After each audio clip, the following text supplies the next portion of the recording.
I'm Margaret Cho, and this is my story about going to a party at Anna Nicole Smith's house.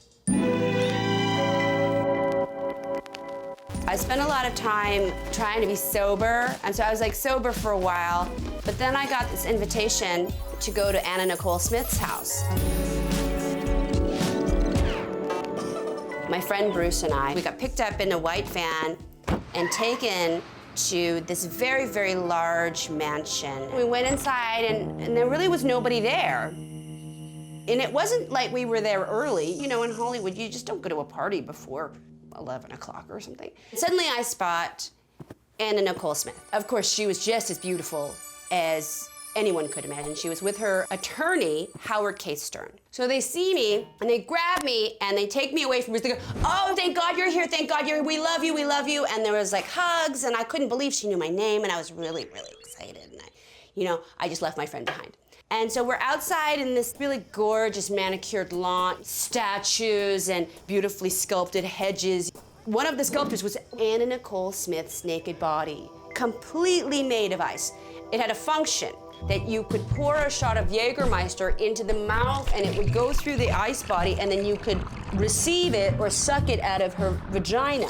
This was a great threat to my sobriety. I did have a crisis of conscience for a moment, and like, should I do this? Should I go for this? And then all this other possibility in my head too, like this is Anna Nicole Smith's house. She's a very famed drug addict, and I was also quite interested in drugs myself. And even though I was sober, I thought, well, if I do take this shot of Jaeger, then maybe that'll embolden me to go up into her medicine cabinet upstairs and steal the good stuff. Because she really had the best drugs. She had like she had like chloral hydrate. She had the really, like the Marilyn Monroe stuff. The stuff that barbiturates, which you never see anywhere. All this stuff was swirling in my mind. Should I do this? Should I do this? Anna demonstrated for me what the process was like. She's like, this is really easy, I'm gonna show you. And then the surrealness of her pouring the Jägermeister into the tub and then sucking the Jägermeister out of her own vagina, it tore down all of my resistance. And I thought, I'm not going, but fuck this, I'm gonna do this. So then I put my mouth to the vagina and Anna poured the shot in and it went in my mouth and I was immediately drunk because I had not had a drink for quite some time. If I've not drank for like many months and then I take a drink, it really affects me. It's almost like DMT. Everything just completely changes and it's very, very strange. And I was really kind of out of it. 2 more guests had arrived. The wrestler Chyna and my really good friend, Kathy Griffin. Kathy famously does not drink alcohol. Could tell that I was drunk, was a little bit, are you okay? And I was like, I'm not. On top of all this, what I didn't realize was the entire thing was being filmed.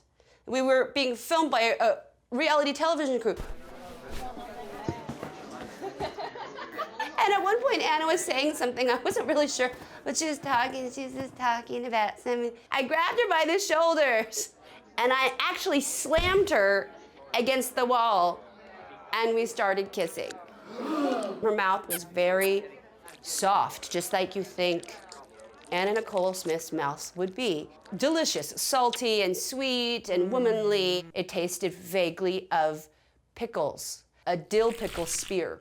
Not a pickle chip, a whole spear. I believe she had just eaten a whole pickle spear. And her body was just so soft and just sighed into it and really kissed me back. And it was pretty exciting. And there's all these people standing around like, what's going on? My friend Bruce was laughing.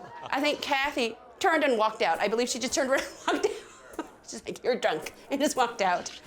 I don't know what Chyna did. Howard K. Stern was just very Howard K. Stern, glowering, being real brunette about it, with his eyebrows, and that's my woman. What are you doing? But also realize this is gonna be good on camera. And then she's just said, I just made out with Margaret Cho. And it was really endearing. And I feel like that was the end of it. My memory's hazy because I was drunk. I abandoned the thought of going and stealing her drugs because I was just out of it. And I definitely had a headache the next day. I definitely did not drink again for several years. Sometime after that, she died, and I was so lucky to be able to be there and just see her alive and see her at her greatest beauty, actually. There was nothing best than having her pour a shot of Jaeger into the mouth of her own ice sculpture and sucking it out of the vagina. I thought it was beautiful.